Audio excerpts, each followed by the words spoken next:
ndabasuje kandi mbifuriza umwaka mushya muhire kuri mwese muri mu Rwanda mu mahanga ndetse no kwisose muri rusange. Iyi ni Shangi Radio TV, Shangi Focus TV, Shangi TV ndetse no kuri Google mwadusangaho ujyaho kandika shangi.rwa ubundi ugakurikirana ibikorwa byacu byose. Rero niba uri mu Rwanda cyangwa se mu mahanga, fashe umwanya ndetse na company Shangi Limited Rwanda ifashe umwanya kugira ngo ikwifurize umwaka mwiza ndetse n'umwaka mushya muhire wa 2024 uzabe umwaka w'amata n'ubuki, kandi uyu mwaka muzakora ibikorwa byinshi cyane byiza kandi babyarira inyungu muri rusange. Perezida Paul KAGAME mu gusoza umwaka wa 2023 atangiza umwaka wa 2024 ku mugaragaro yagize ijambo ageza ku banyarwanda muri rusange. Ni inama yari yiganjemo abasitari batandukanye ndetse n'abanyarwanda bose muri rusange, aho yagarutse ku myidagaduro, hagaruka ku mibanire y'abaturage n'abandi, agaruka ku mibereho y'ibihugu ndetse n'u Rwanda ndetse n'inshuti z'u Rwanda muri rusange. Ahangaha kandi yabwiye abaturarwanda muri rusange ko bagomba kwishima bakabyina ndetse kandi bakishima cyane kubw'ibihe byiza turimo, ndetse kandi twibuka cyane yuko hari igihe kigeze kugera ibihe byo kwishima ntitwabigira. Rero tugomba kwishima kandi tunimakaza umuco w'umunyarwanda muri rusange. Mu banyarwanda ndetse n'abanyamahanga bari cyangwa se abadiaspora bari bahari, bagize byinshi cyane mu bintu bashimiye nyakubahwa Perezida Paul KAGAME. Bamushimiye cyane uburyo uyu mwaka ibikorwa byose byagenze neza, ndetse kandi n'ukuntu babashije kuba mu mahoro ndetse n'ubungubu bigikomeza. Habizeza ko kandi umutekano wo mu Rwanda ari akagaruka kandi uhoraho, ndetse kandi agira byinshi cyane avuga ku bijyanye n'abahanzi ndetse n'imyidagaduro muri rusange. Aravuga ati nyuma y'uyu munsi cyangwa se nindangiza iki kiganiro turabyina twishimire yuko umwaka usojwe amahoro, ndetse kandi tugiye gutangira umwaka mushya 2024 tukawutangira neza, tukawutangira nta nkomyi. Nyakubahwa Perezida Paul KAGAME yavuze kandi byinshi cyane ku byerekeye imibanire n'ibihugu bindi, ndetse kandi agize ibihugu ashima mu mubano wabo n'u Rwanda.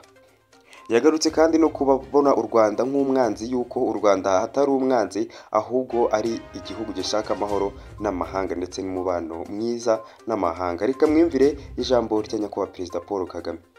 Mwiriwe neza muraho. Nishimiye to be your host, as they say.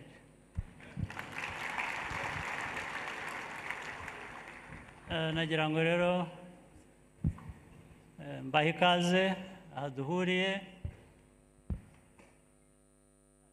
ngire n'umwanya wo kugira icyo mvuga. Icya mbere nere ku byangombwa batumira hano yaru kugira ngo twifurizanye umwaka mushya muhire tugiye gutangira 2024.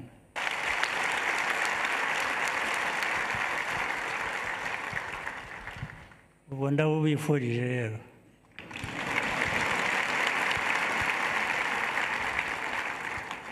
Ndetse ngira ngo mbashimire uko dushoje uyu mwaka tugiye gusoza 2023. Wabayemo ibintu byinshi, ndetse byinshi kurusha byagenze neza.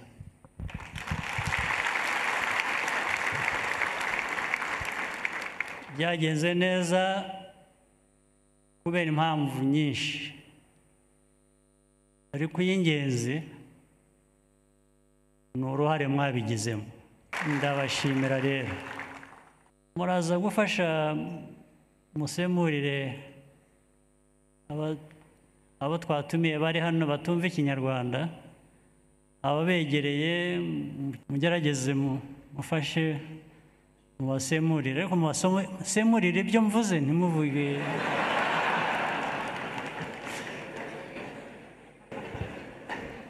ntimushyiremo umunyu, ntimushyiremo cyangwa ntihagire ibyo cyangwa se urusenda, niba ntimushyiremo ibyo ntabuze. Ariko mwese n'abatashoboye kuba bari hano ndabashimira uruhare mwagize mu kuntu tugiye gusoza uyu mwaka ibintu byaragenze neza.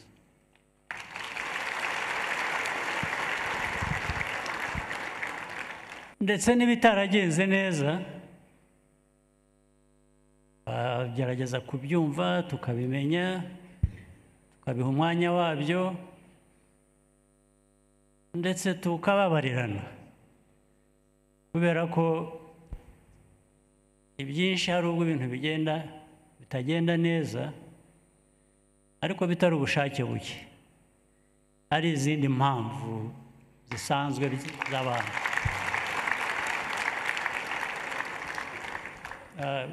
Iteka abantu bakora ibintu byinshi byiza bibaranga hakabaho ubwo basitara ntibakore ibintu uko byari bikwiriye. Ibyo twababarirana tukabisiga inyuma tukabisiga muri uyu mwaka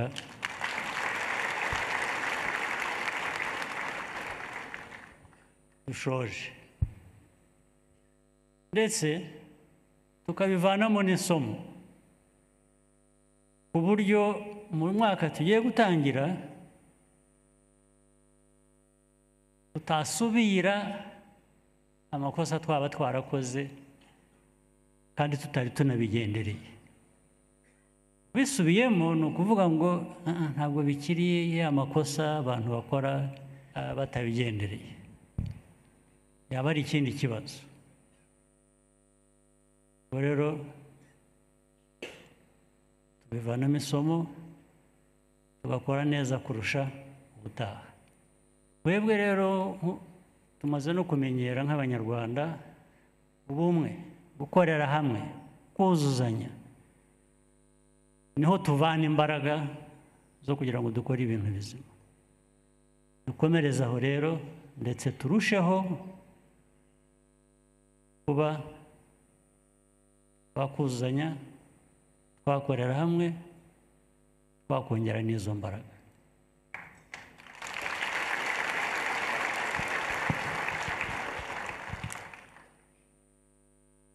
Ndetse ushubije amaso inyuma imyaka yaragiye ibaye myinshi, aho tuvuye mu mateka ya bundi bushya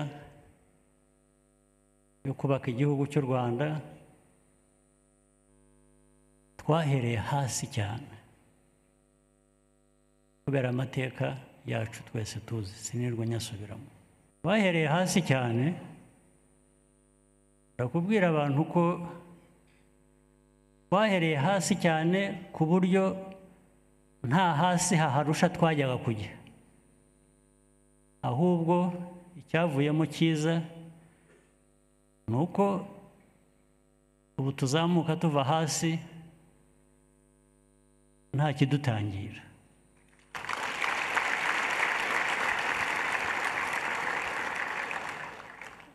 Kugira ngo aho kugira ikidutangira mu kuzamuka tuva hariya hasi twageze habi cyane,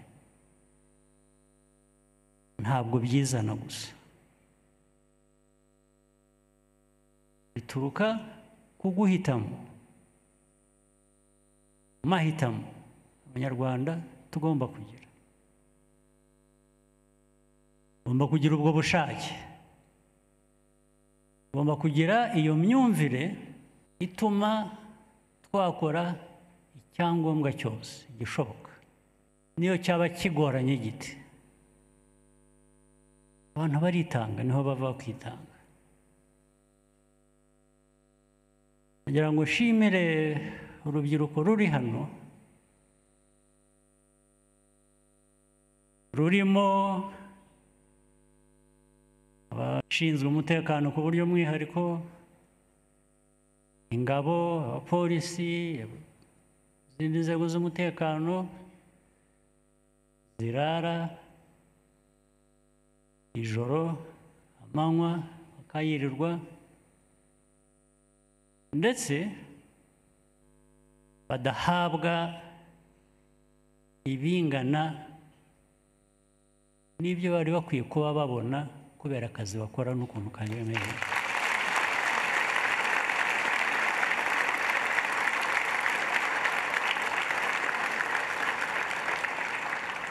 Ibyo byose bakabikora nta winuba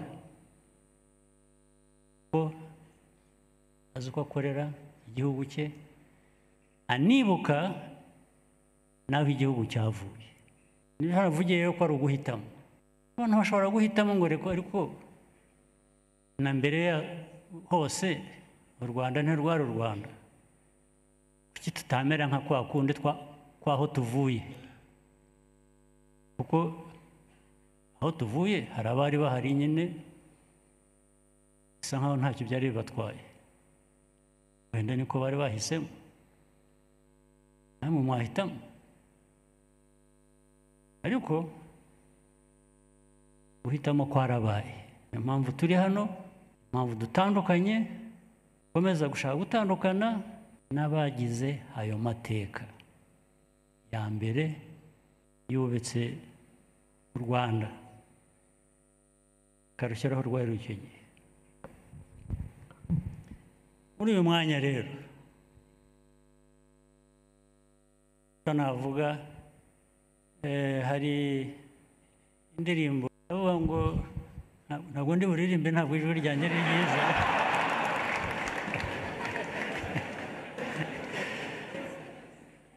Ndavuga amagambo gusa, hanyuma abazi kuririmba muririmbe.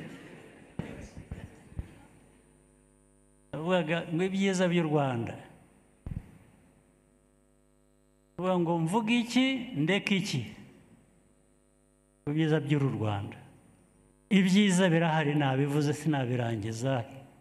Ndetse uyu mwaka turangije, muzi inama zabereye hano zihuza amahanga y'isi yose,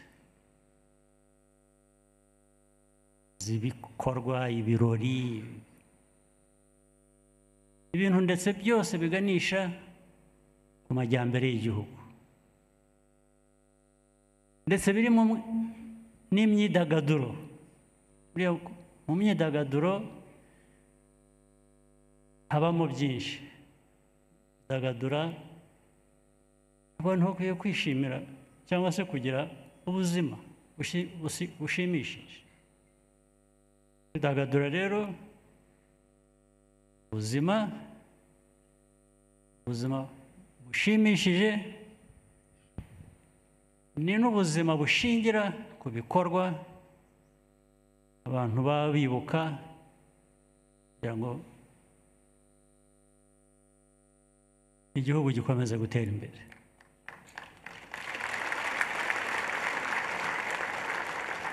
Ndetse n'ubu turaza kugira umwanya wabyo, ngira ngo nuko byateguwe, turaza kugira umwanya wo kwidagadura, sibyo? Kandi tujya twumvikana ko iyo tugiye gukora ibintu tubikorana ubushake, tukabinoza. Nababwira iki rero?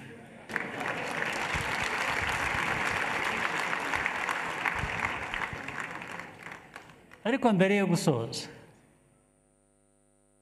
reka mvuge ngo no muri uko kwidagadura twishimira ibyiza, ariko tunidagadura tutibagirwa ibibi byabaye cyangwa bishobora kuba. Ubwo rero mu bitekerezo haba harimo ibyo byombi, bishimira ibyiza ndetse urishima witegura n'ibishobora kudusubiza inyuma kugira ngo bitaba. Nk'iyo wumvise abantu barahari kandi bamwe, ariko mu banyarwanda ni bake bikuririzwa n'abandi, kuvuga ngo umuntu arategura we imigambi ye guhungabanya umutekano w'u Rwanda ni ugutera u Rwanda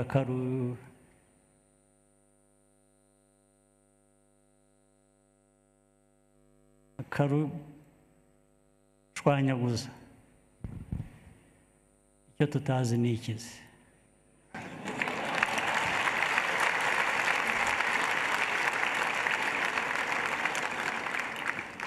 Aho ho gushwanyagurika twarahageze, turahazi, ahubwo bizaba kubatekereza kugira gutyo.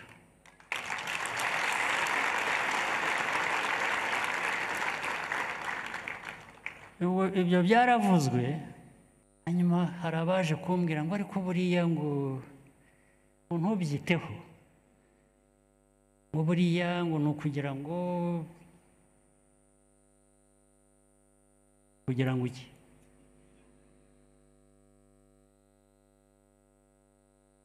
Gukoresha kugirira nabi u Rwanda kugira ngo ibintu bikugendere neza wowe. Namwe rero niba mutari mutuzi,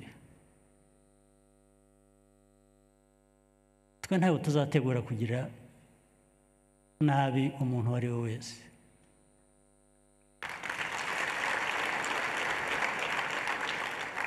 Ariko ntushobora no kuza kunyigisha ngo uriya wavugaga biriya ntabwo ari byo yavugaga.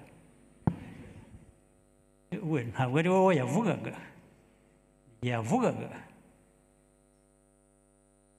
kuri njye rero ngomba kwitegura kugeza igihe nzabonera ibimenyetso ko atari byo yavugaga.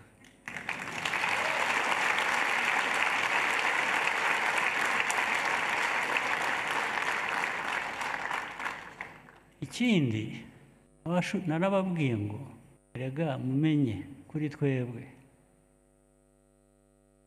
ntacyo tutabonye, nta gishobora kutubaho kiri hanyuma y'icyatubayeho.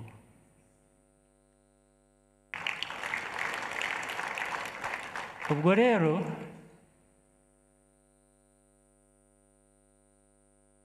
ushaka kudukiriraho cyangwa kudukoresha kugira ngo agere ku ibyo biramureba. Ndetse rimwe na rimwe abantu benshi bagashyigikirwa n'uko ngo bo ubundi nayo yakubyemera ibyo bambwira, nayo yakubyemera kuza kumbwira ngo buriya arabeshya nta kizaba, nayo yakubyemera niba twari mu isi. Iyo si yahozeho kera, ubundi ibintu byajyaga kuba bibi, isi igahaguruka ikamagana umuntu ugira nabi ngo isigaho ntibibi. Ubwo nyine ni ukuvuga ko icyo gihe u Rwanda rwavuga ngo isi izadutabara cyangwa izabyumva, izahagarika ushaka kugira nabi. Ariko muri 1994 ntabwo byabaye, nta bahagurutse ngo bavuge ngo ibi byo kuba. Mu isi turimo ubu ngubu uyu munsi ntawe ufite icyo akugomba. Ndetse baravuga ngo uyu nguyu ariko turamushakaho iki, afite iki yaduha. The world of today, kambivuge mu English, the world of today, we are used to being told that people have interest. It's no longer facts, it's no longer evidence, it's no longer whether it is right or wrong, it is interest. So if somebody has interest in the one threatening me, more interest in that than me, then you are on your own. So, Rwanda has been on its own. We have tested it, we know it. So, we're not scared, not threatened by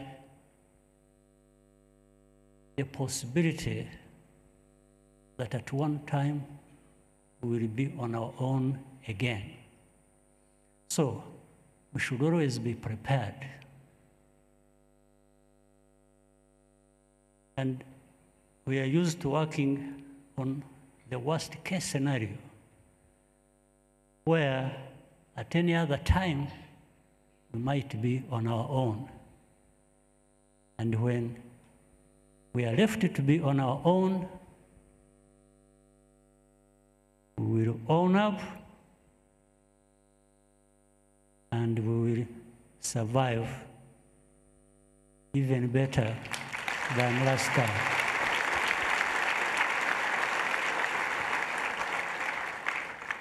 Birenze n'iby'ubushize.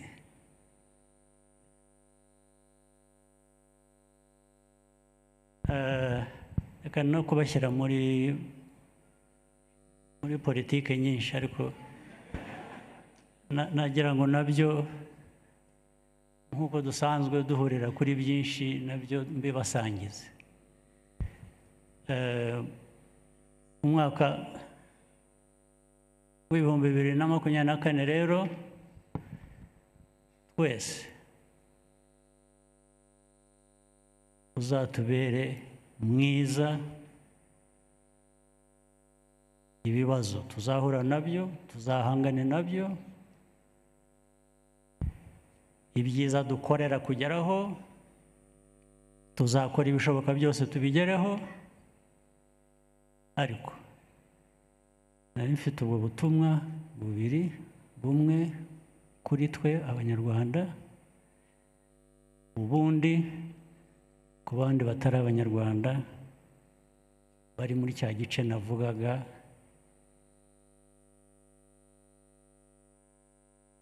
Iyo hari ibibi badushyira iruhande, bakatwibagirwa. Iyo hari ibyiza, ariko si bose. Hari benshi babyumva, dukorana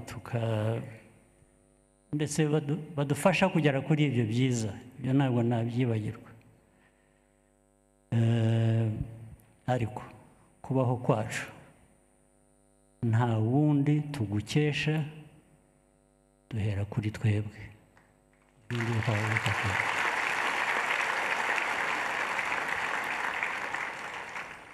Nyuma, after boring you with all this stuff, I want you to be happy tonight. You can dance your something off. All right? Have a good evening.